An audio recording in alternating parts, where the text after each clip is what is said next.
Hi, I'm Joe Pantoliano, and I'm proud to introduce this new film from the American Foundation for Suicide Prevention. It's aimed at reducing the symptoms and raising awareness and understanding of how bipolar disease works. Over the next hour, you'll meet three incredible people who struggled unknowingly with this brain disease. They'll share their personal stories from their first symptoms, what it was like, and through treatment, how it is today. Living healthier and more productive lives. You'll also hear from a woman who lost her husband to suicide. The goal here is to reduce the stigma, shame, and discrimination associated with this disease so that millions of Americans living with these symptoms will seek treatment and become even greater members of society. And remember, if you identify with these feelings, you're not alone. And there is no shame in asking for help.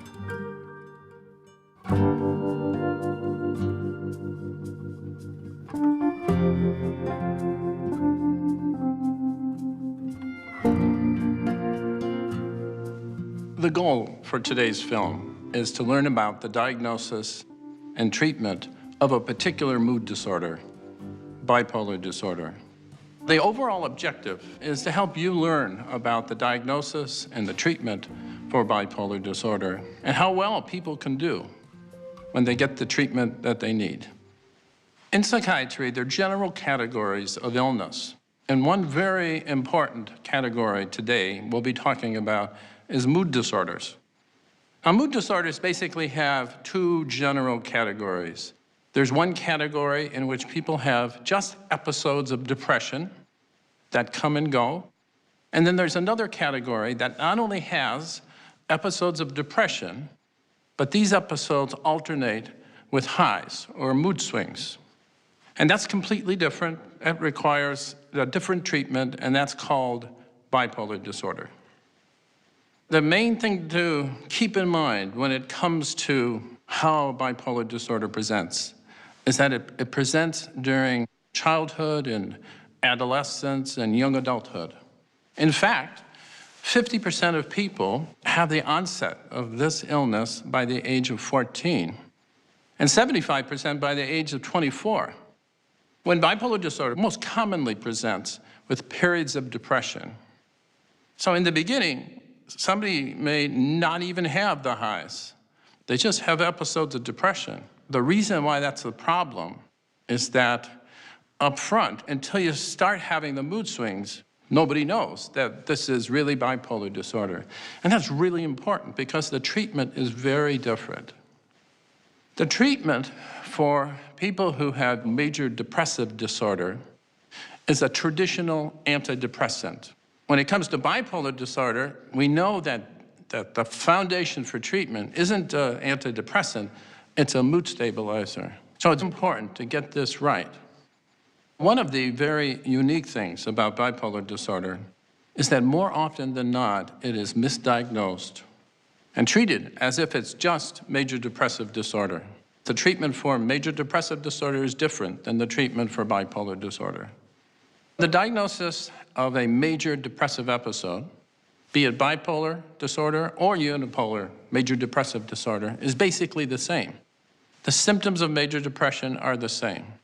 During major depressions, people can feel sad, or they can have less interest in doing things that you normally enjoy doing. People can either eat less or eat more. Sometimes people sleep more. Sometimes people sleep less. There can be a change and a decrease in sexual energy. But most importantly, people think differently. They feel sad and they feel hopeless. The diagnosis of bipolar disorder can be challenging. The key difference is that in bipolar disorder, people have the depressions and then they go to having mood swings. So you can't make the diagnosis based on the particular type of depression. The diagnosis is made based on the presence of mood swings. Mood swings are just a lay expression for a period of being manic. Manic is a severe mood swing, and a mild mood swing is called hypomania. So the manic episodes, they include periods of increased physical energy, increased sexual energy, racing thoughts, speech that goes fast and sounds pressured, and most importantly, impulsiveness, doing things quickly without thinking about the consequences. In contrast to mania, hypomania is basically very similar symptoms, but they're all very mild. So mild that they don't even need to result in impairment. They just need to result in some significant change in behavior. So hypomania is a mild mania. Mania can be a lot of fun. You know, you feel like $1 million, top of the world, feel like you can do anything. However, there's another type of mania in which you feel irritable, agitated, restless, and depressed. Sometimes it looks and behaves like depression, but it's really mania. Why? Because there's lots of energy.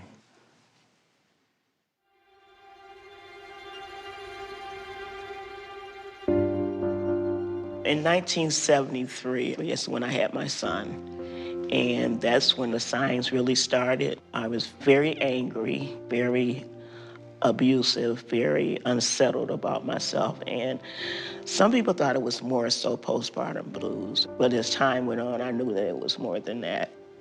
And by the time I had my second child, then I realized that I needed some help.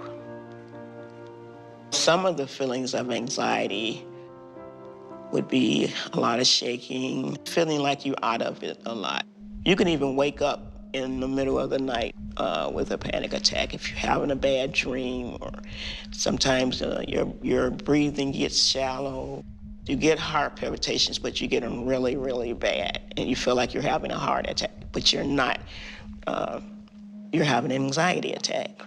I went to the hospital for that probably about 25 times in my life, to the point where they're like, it's an anxiety attack, it's an anxiety attack.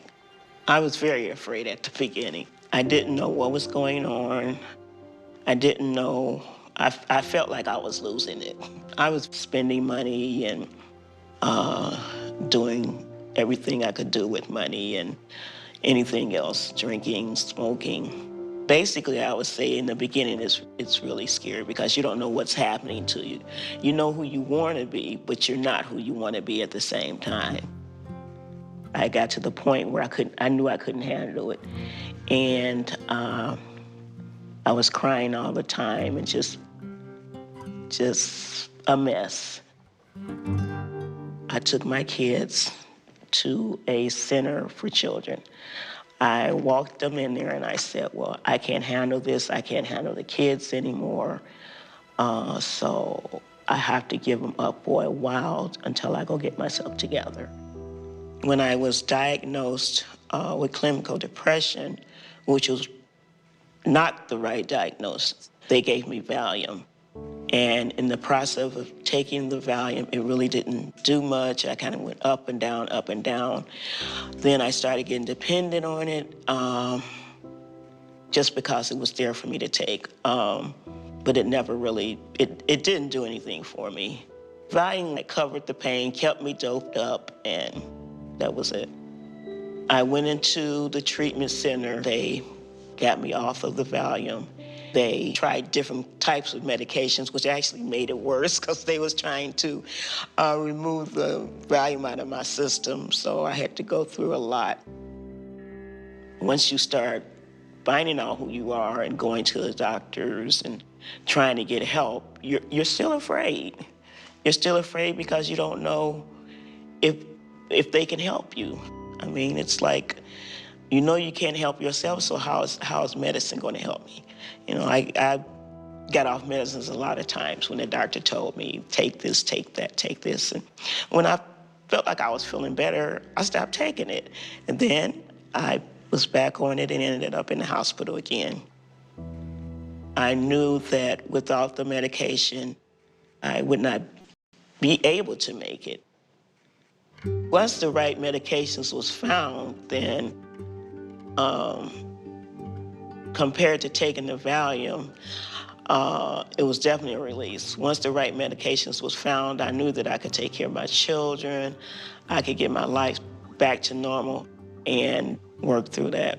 Really, when I think back, it was when I was young. I can remember watching my mother scrub the floors in the middle of the night, washing walls in the middle of the night, disappearing, going to the hospital. We'd ask, where's she at? Oh, she's in the hospital, and this was a constant thing. They would tell us, well, she had a nervous breakdown. So my family, they understand what's going on. We lost my brother in suicide, and then I lost my son in suicide. So that was a wake-up call for everybody. We know it's in the family, so we cannot deny it's there. Denise Holcomb is somebody who had bipolar disorder and was misdiagnosed. It wasn't picked up. And then she had very severe generalized anxiety disorder, very severe panic attacks, and that complicated her treatment. Generalized anxiety disorder is not that difficult to diagnose. The key symptoms are simply folks who have difficulty controlling how much they worry about things. And then people who get excessively anxious about upcoming events. These are the two important symptoms of generalized anxiety disorder. When it comes to panic disorder, that's a little different. In panic disorder, people have the intense onset of fear. Comes on abruptly, comes out of nowhere, lasts 5 or 10, 15 minutes, and it goes away. And then, in addition, they have lots of physical symptoms, like palpitations, difficulty sleeping, feeling upset stomach, having difficulty swallowing, all symptoms of panic disorder. What happened is that she received Valium for treatment of these things. And what she really needed to receive was a mood stabilizer. For somebody who has co-occurring anxiety and they're treated with Valium, well, you can get dependent on that. However, when it comes to the foundation for treatment of bipolar disorder, lithium, the atypical antipsychotic agents, and anticonvulsants, you cannot get biologically dependent on these medicines. They are not addicting. You can see that Denise, but she's doing pretty well, and she's being treated with mood stabilizers. Now, when it comes to her son and her brother, they no doubt had an illness. Bipolar disorder is very genetic. The heritability of bipolar disorder is actually 80%. It's likely that Denise's relatives, at least her son and her brother, had undiagnosed, untreated bipolar disorder. Growing up, I played a bunch of sports, played ice hockey, baseball, football, and I was injured in high school and had to figure out a way to stay involved in sports, and I decided to become a punter. And I actually wrote down on a piece of paper in the year 1988, my goal in life is to become a professional specialist in the NFL, and I was 18 at the time, and I ended up having success. I always put a lot of pressure on myself to be the best, not just to participate, but to be the best on the planet. And when I didn't meet those expectations, depression could set in a little bit. As I moved through my career, I was drafted by the Houston Oilers. I played 6 years with the Houston Oilers. And one thing I always would do would judge my self-worth of by what other people thought of me, the accolades, the amount of money I was making, all the materialistic things. And when I wouldn't get the accolades that I want, I would become bummed out. You know, I wouldn't say clinically depressed, but I'd very, very hard on myself, and that would make me work harder. My first depression, I think, when I played 6 years with the Houston Oilers and didn't get a contract done. I was coming off an all-pro year, expecting to get this huge contract, which would make me whole. But didn't get that done. I found out they signed somebody else. I ended up going and playing 1 year in Detroit, and then I quit football. And I just wasn't feeling it. I kind of lost my spirit, lost my drive. And that was probably when I first started experiencing clinical depression. I took a year off from football and met a gal, somewhat fell in love. All of a sudden, I got the urge to play again, and I think this was a riding up of my of a hypomania. I played a year in 1996 with the Baltimore Ravens, and about halfway through the season, I started feeling the aches and pains again, and the pressure. I wasn't playing as well as I would have liked to, and I started to feel the pressure to perform. After the season, I was just totally relieved and went into a mania. I was partying a little bit, self-medicating. I was doing drugs, so I wasn't taking care of myself. I wasn't getting good sleep. I was just really relieved that the season was over. Everything was going well right up until the first day of minicamp. I totally lost all confidence, fell into a depression, and didn't know what was happening to me. It was very, very frightening. I had no confidence. I couldn't think. I couldn't punt very well. I mean, it was a struggle every day to get out of bed, number one, number two, to eat, number three, to work out, number four, to go out and play. I was struggling through a couple different medications they were trying me on. I think they put me on one medication, Effexor, and it made me spin into a mania, and I think that's how they diagnosed me with bipolar. The day of our first preseason game, I had a panic attack. Couldn't catch the ball. I didn't know how I was going to perform. And at that time, I mean, I really didn't know what was happening to me. I couldn't feel my hands. I had shortness of breath. I couldn't think. But it turned out my first punt went 65 yards, and it was just a matter of letting go and allowing it to manifest. But I still didn't really know what my condition was all about. I was very confused, and that whole season was really tough. I still continued to self-medicate with cannabis and alcohol, just trying to make the pain go away. There was suicidal ideation. In fact, I thought about it every day. I wanted my brain to stop working as it was, and I just wanted to, be normal again. And when it came to the diagnosis itself, I looked at it as I was being presented with an obstacle in life, and I needed to get through it. Being somewhat of an outcast as a punter, the stigma of being labeled bipolar really didn't bother me at the time. I just kind of embraced it and ran with it.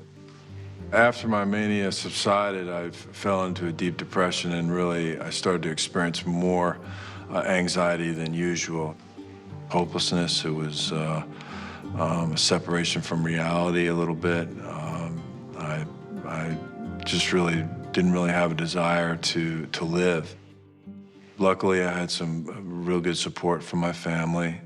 There were some doctors with the Ravens that did assist me and give me some medication to get through it. But it was probably the toughest year of my life. What I started to do was really start taking care of myself. I stopped drinking, stopped smoking. I started sleeping better. I started eating more healthy. I made sure that I exercised, something I always did, but I made an emphasis to get in there and do it. And in that season, I decided that I was really going to clean up my life and start handling my life in a different manner. And I chose to really start working out hard. And unfortunately, the following year, I broke my foot during minicamp, and that was the end of my career. I had to go through somewhat of a grieving period, I think, of the fact that my life wasn't going to be the same. Making the transition from professional sports to, Citizen Q, as I say, is tough. Everything is structured for you. You don't have to make a lot of decisions. All your meals are planned, and when you don't have a good schedule in effect, especially when you're dealing with bipolar disorder and/or depression, it can be chaotic. And experiencing this depression and now taking this illness really for what it's worth, and really staying focused on therapy, staying focused on exercise, staying focused on compassion towards other people. I mean, this is, I think, where it's going. I mean, I was very judgmental of other people, and especially in a manic state, you can lash out and say things, and my anger got the best of me this last bout around. And it has a lot to do with my relationship with my father. I think I had a tough time letting go of a lot of childhood issues, and all of us deal with that. I mean, bipolar can can definitely manifest because of some environmental issues as well. And if you don't deal with those problems, they're just going to fester until they manifest into something bigger.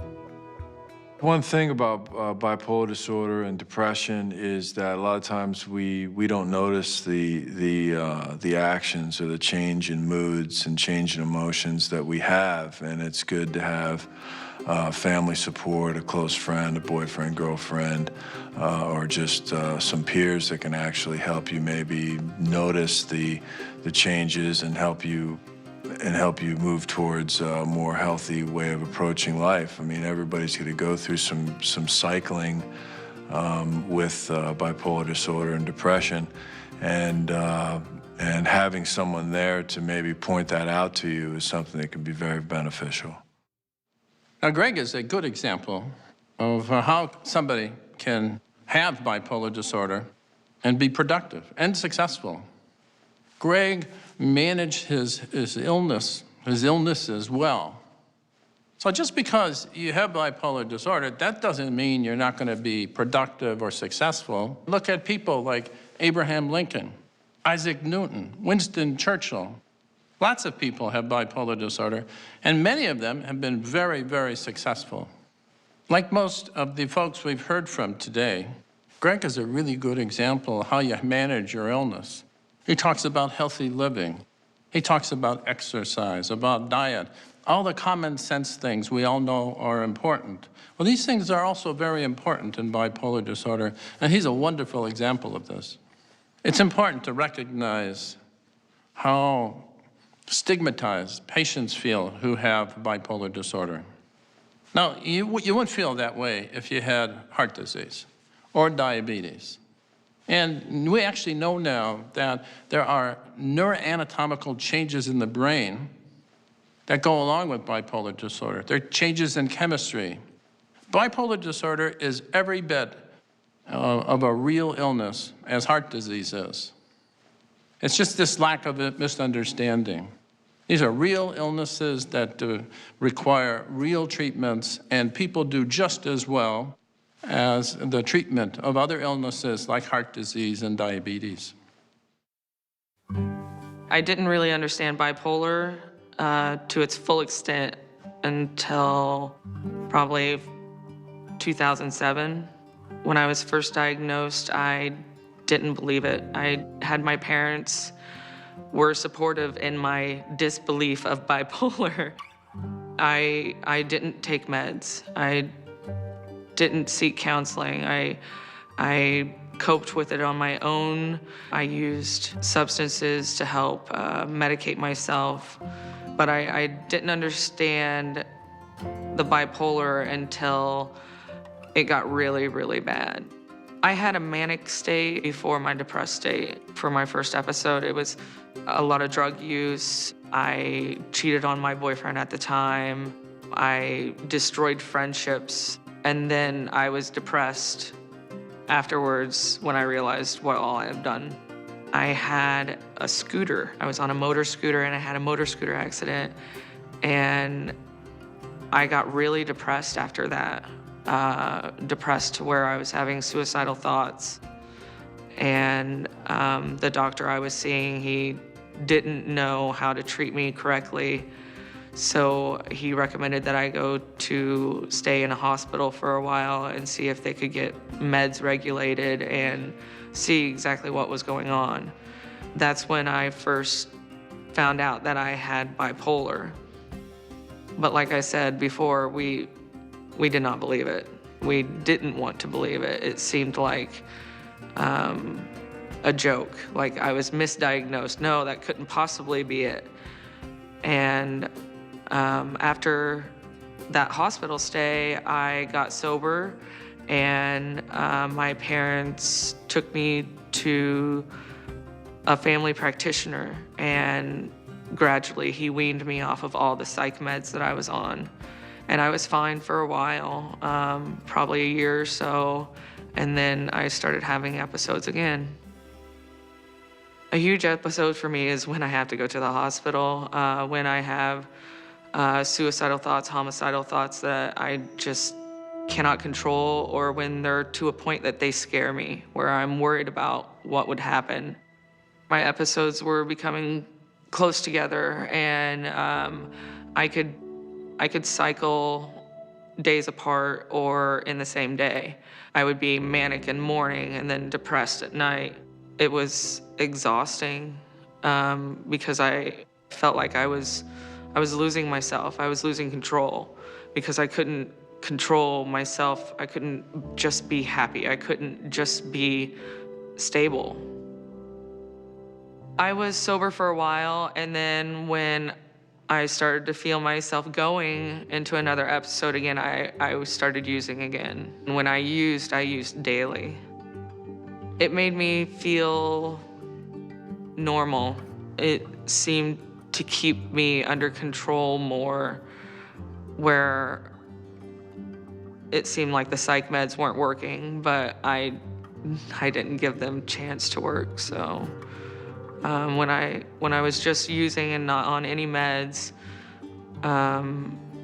it would work to a certain point, and then a huge episode would take place. At one point, I went to my family practitioner and said that I was having problems with highs and lows. And that was when I was starting to get the heads up that yes, the bipolar was real, and yes, you do have it, Melissa. But that's when they prescribed the lithium. And at first I wasn't too sure of it, but it's such an old drug. It's been around for so long, and that comforted me, and I was more than willing to give it a shot. There were times where I would go off my meds because I would feel great, feel wonderful.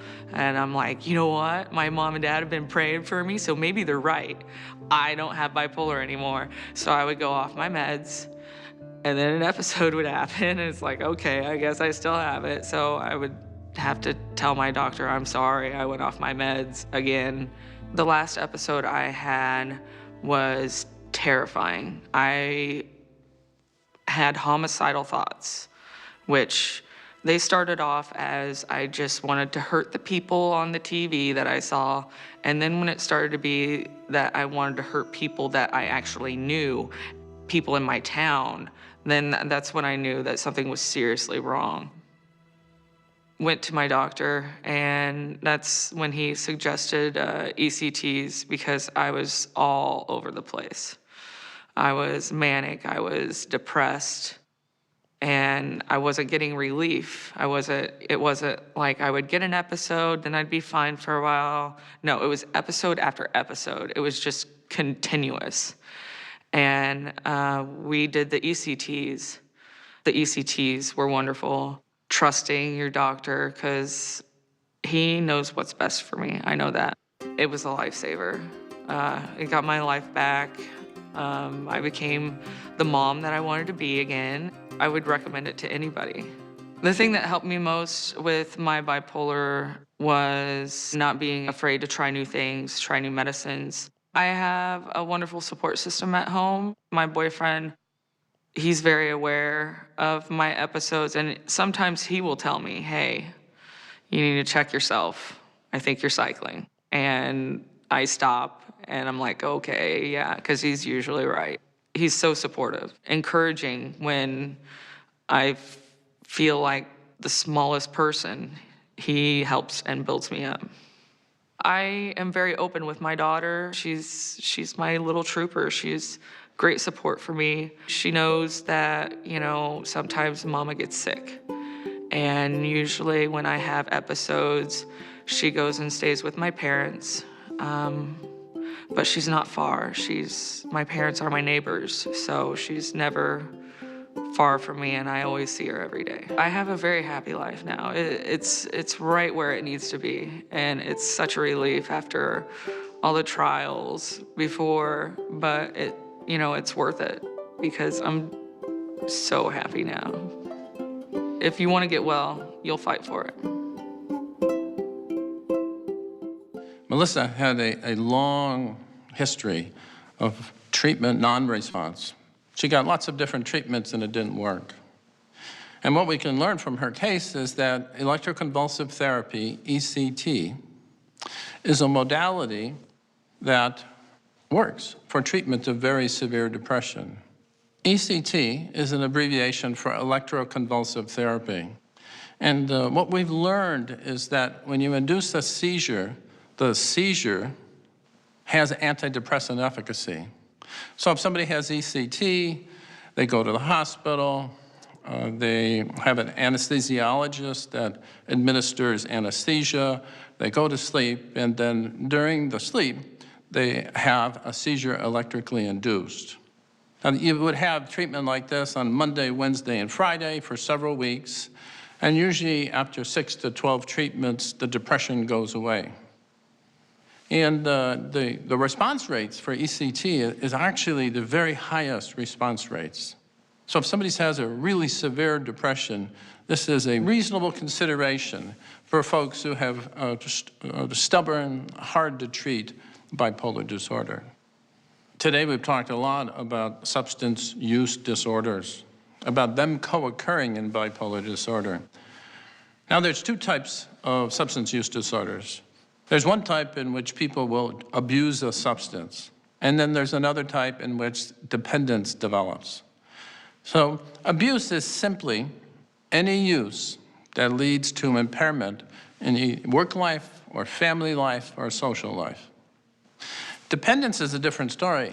Dependence is something that results when somebody's used over a lengthy period of time. And what happens is that people develop tolerance to the substance. So they'll have less effect from the same amount of use, or they need to use more to have the same effect. And of course, if dependence is really severe, you can have withdrawal symptoms. But the take-home message here is simply recognize the co-occurrence of either abuse or dependence in bipolar disorder and make sure it's diagnosed and treated. Melissa's case is actually quite remarkable. Now here's a woman who had a really tough 10, 15, 20 years. But when you saw her today, she has a very good insight. She's very healthy. She's managing her illness quite well. So, people with serious mental illness can actually do quite well, and she's a good example of this. I lost my husband, John, to suicide 7.5 years ago. He was a very normal, average, above average individual. Success in business. He was very well educated, had a family, very happy, and anyone to look at him would think that he had it all. But he also had a mental disorder, and that was not apparent because he was able to mask his illness with the positive things in his life. People who suffer with depression really are able to do that. And it's when these things that they put in front of themselves as masks are taken away that the demons of depression, if you will, come out. And for John, he had lost his job. And he had lost his job at a very critical time. It was a very devastating situation and led to about a 3-year spiral. His job was his persona and career. And having taken that away, he was much more susceptible to giving in to the depression. We become very, very agitated, obsessive about things, and then become very withdrawn. And those periods became longer. I knew that he was suffering with depression. It seemed obvious. I got to a point where I simply said, I'm not a professional. I can't help. You have to get professional aid and assistance, and I made it an ultimatum. He was very resistant to getting any help because he had a great deal of pride, and I do believe that there's a great deal of shame attached for an individual to admit or say that they have depression. He went somewhat kicking and screaming, if you will, into treatment, and I thought that that was the best course. He was getting treatment. There was talk therapy and medication. And however, his behavior was not improving. And in fact, I didn't think he was getting well at all and having even a more difficult time. Prior to the major onset of these symptoms of his illness, he was just an average social drinker, you know, and no problems per se. And however, once he was really suffering with depression, he was self-medicating with alcohol. And and also a combination of whatever medications he was on. It's just bad. He would have episodes of, which I now understand as mania and manic and depression, where he would be extremely agitated. So, not to speak from a clinical standpoint, but the mania isn't always euphoria. It's a very agitated state. So he'd become very, very agitated, obsessive about things, and then become very withdrawn, which would be, of course, the more depressed state. But what I found is that these episodes became worse, I mean, really exacerbated. And he would have times of absolute rage. And I don't know how to describe it other than it wasn't him. And I could just see these, I always call it the demons of depression, just take over. The challenging thing for me was that I really wanted to be involved in that treatment, because what happens in the therapist's office is not necessarily reflective of what happens in the person's home or in their life. And it clearly wasn't the case with John. I saw behavior that was just not, was going downward. And I tried to become involved in the treatment and contact his counselor, and the counselor would talk with me on the phone, not talk with me, listen to me on the phone, while I said, here's what's happening, please tell me what is going on. And he wouldn't share with me anything that happened during the counseling because of HIPAA regulations. And I understand those regulations. However, I really believe, especially when you're dealing with issues of the mind, it's so important to have the input of the family, of loved ones who live with the person, who are living that illness. And I really believe that it should be part of the intake process with the medical professional to include the family or the loved ones. So these kinds of things became worse as he was going further into treatment. And that's when I would try very hard to become involved in the treatment. And I was not able to. Lori's story tells us about the importance of family. If she would have been involved early, it's much more likely that he would have been diagnosed right away. Family involvement at the time of the initial assessment is important for two reasons. One, people benefit from having the supportive family present at the initial assessment. Two, sometimes people don't know they have the symptoms of mood swings, and the family can help with this. It's very difficult to get a history about the highs. This is when you really need the family involved, especially for somebody who's been productive and employed and achievement-oriented. One of the unique things about psychiatric illness is that it's unusual for psychiatric illness to present by itself with just one illness. This is particularly important in bipolar disorder because the vast majority, literally 99% of people who have bipolar disorder will have another co-occurring illness. The most common co-occurring illness is alcohol abuse. So in Lori's instance, that's exactly what happened. What we can learn from that case is that we have to ask about alcohol abuse, and we have to ask about drug abuse.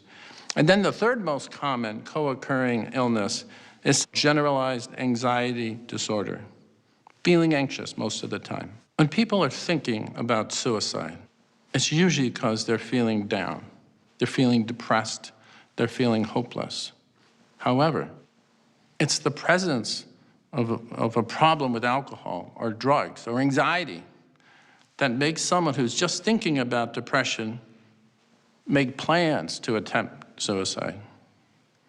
It's the anxiety and it's these other illnesses that convert someone who is thinking about depression, thinking about suicide, to planning and attempting suicide. So this is why these other co-occurring illnesses are really important. So today we've heard people who are very committed to the recovery and very committed to managing their illness. And managing bipolar disorder is much like managing heart disease. People who manage their illness well get better. And it's very important in bipolar disorder to manage your illness, attend regular follow-up meetings, and most people who do get better. When you treat illness that hasn't been around so long, it's pretty easy to treat. But if you let this illness go for a while, it's going to get a mind of its own. So if you got these symptoms, get treatment. If you want to go to websites that have a special interest in helping people learn about bipolar disorder, go to the American Foundation for Suicide Prevention, and they'll give you a good list of places that you can go to. If you identified with what you've heard today, please check out the information at the end of this film. There are resources available to help you or someone you love how to manage bipolar dis-ease. And thanks for watching.